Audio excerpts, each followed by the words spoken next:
Breaking. Residents flee as soldiers storm into Imo community. Residents flee as soldiers storm Imo community. To my dear listeners, I greet you from wherever you're listening from and stay tuned as I read today's news. Residents of villages in also local government area of Imo State are fleeing their homes as Joint Security Task Force stormed the area on Friday. The military operation was in a continuation of last Monday's clampdown on hoodlums. It was a difficult mission for the security operatives as the hoodlums barricaded the roads with fallen palm trees. They also dug gullies on the roads to prevent security vehicles from gaining access to their camps. The military vehicles were held up for more than 30 minutes as the security operatives had to use shovels to cover the gullies and saws to cut the fallen palm trees to clear the road. The villagers are said to coexist with the hoodlums. Security operatives have been on a running battle with suspected members of the indigenous people of Biafra (IPOB) and its security arm, the Eastern Security Network (ESN). Early in the year, tension had enveloped communities in the Osu following the decision of soldiers to indiscriminately fire gunshots ostensibly to stop alleged planned attacks by ESN men in the area. Members of the ESN were said to have regrouped for confrontation with security operatives and insisted that they must leave the town. That was after Governor Hope Uzodinma had lifted the dusk to dawn curfew he imposed on the 10 council areas of the Imo West Senatorial District, Olu, to forestall further destruction of lives and property. Residents of villages in also local government area of Imo State are fleeing their homes as a joint security task stormed the area on Friday. The military operation was in continuation of last Monday's clampdown on hoodlums.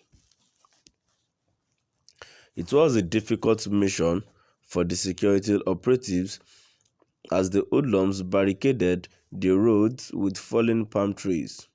They also dug gullies on the road to prevent security vehicles from gaining access to their camps.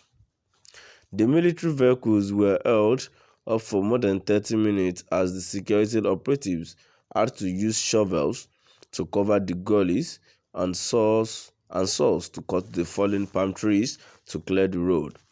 The villagers are said to coexist with the hoodlums. Security operatives have been on a running battle with suspected members of the indigenous people of Biafra (IPOB) and its security arm, the Eastern Security Network (ESN). Early in the year, tension had enveloped communities in the Osu following the decision of soldiers to indiscriminately fire gunshots ostensibly to stop alleged planned attacks by ESN men in the area. Members of the ESN were said to have regrouped for confrontation with security operatives and insisted that they must leave the town. That was after Governor Hope Uzodinma had lifted the dusk to dawn curfew he imposed on the 10 council areas of the Imo West Senatorial District, Olu, to forestall further destruction of lives and properties. So our dear listeners, now we've come to the end of our today's news.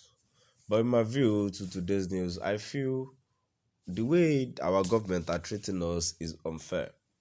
People who are meant, the security agencies who are meant to secure our lives and properties, who are meant to watch after us against the banditry, the kidnappers, the armed robbers, and all sorts. They are the ones coming after us, chasing us, doing all sorts of atrocities to us. And we say we are safe, we are in a safe country. We are not in a safe country.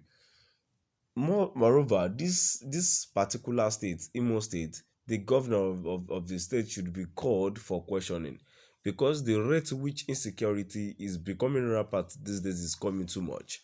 Killings every day, kidnappers every day, killing people, destroying their property, and causing a lot of atrocities and mayhem in the state. The governor, which is meant to be the chief security officers of the state, what is he doing? What is he doing till he had all this kind of insecurity to become more rampant in the state? And do not let us forget that any insurgency that passed 24 hours has the government hand inside. So are we saying the governor have the hand in what is going on? Is he happy about how his people is being killed because they are not killing his family?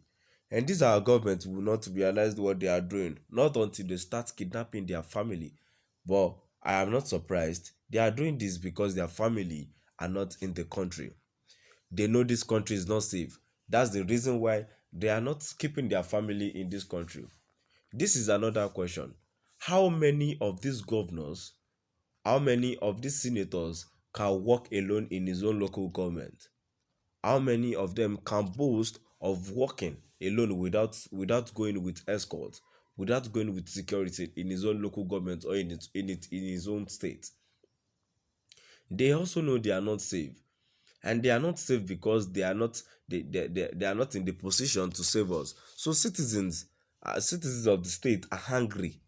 They are very, very angry at the government because the way we are being treated is more like of a slave, which is not supposed to be so. No governors, no senators, no local government chairman would love to work alone in a state, but boastfully, none of them could do that. They should tackle insecurity in the state. All those things that are meant to be tackled, they are not doing it. What are they doing? What are they doing? Because there are some things they should do that I think it will make Nigeria be at peace. Many things that need to be tackled. Insecurity, poverty everywhere. People are in poverty. They are not doing anything to help us. They are only doing things to make things get worsen. So my dear listeners, now I've come to the end of our today's news. Please do drop by the comment section and let's know what your view is all about today's news. Thank you.